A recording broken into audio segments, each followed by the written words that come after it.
चलिए इस मॉडल से हम लोग समझेंगे fraction of circle. Fraction of circle समझने के लिए सबसे पहले हमें देखना होगा कि सर्कल को हम कितने टुकड़ों में डिवाइड कर सकते हैं। वैसे तो सर्कल को हम बहुत सारे टुकड़ों में डिवाइड कर सकते हैं, पर यहाँ पे फ्रैक्शन समझाने के लिए सबसे पहले देखेंगे ये इस सर्कल को हमने हाफ फ्रैक्शन में डिवाइड किया हुआ है, ये हाफ फ्रैक्शन है।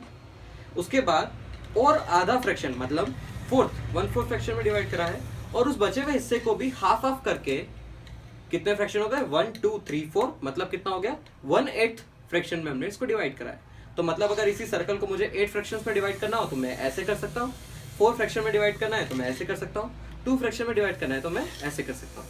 मैं इसको निकाल के भी दिखा देता हूँ। एक तो ये हाफ फ्रैक्शन आपके सामने है, ये 1/4 फ्रैक्शन है, और ये जो है ये क्या है हाफ फ्रैक्शन है। तो इसको मैं वापस से जमा के बताता हूँ। ये हाफ फ्रैक्शन, ये 1/4 फ्रैक्शन, ये 1/8 फ्रैक्शन।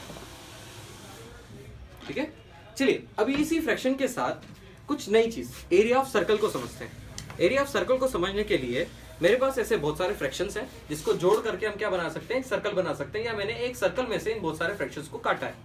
अब अगर इन फ्रैक्शंस को मैं कुछ इस तरीके से जमाऊं, कैसे देख, मैं इन फ्रैक्शंस को जमाते जाता हूं।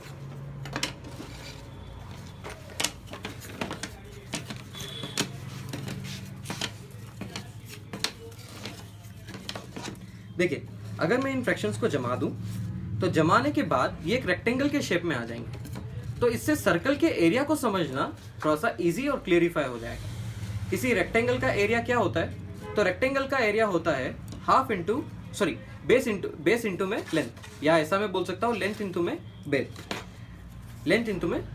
तो मैं एक काम करता हूँ, पहले इसका पूरा रेक्टेंगल बना लेता हूँ, और रेक्टेंगल बनाने के बाद जब मुझे इसका एरिया निकालना होगा तो इसका एरिया मैं कैसे निकाल सकता हूँ।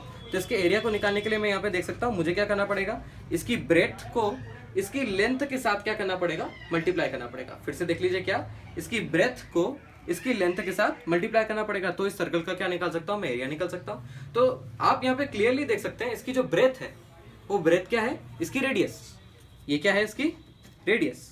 और ये वाला जो हिस्सा है ये क्या है, सर्कमफेरेंस। जब मैं इसको जोड़ूंगा, टोटल करूंगा, तो ये सर्कमफेरेंस का क्या हो जाएगा, हाफ ऑफ सर्कमफेरेंस। तो इसको मैं क्या लिख सकता हूं, पाई r स्क्वायर। जब मैं इसको टोटल मल्टीप्लाई करके लिखूंगा तो ये क्या हो जाएगा, पाई r स्क्वायर।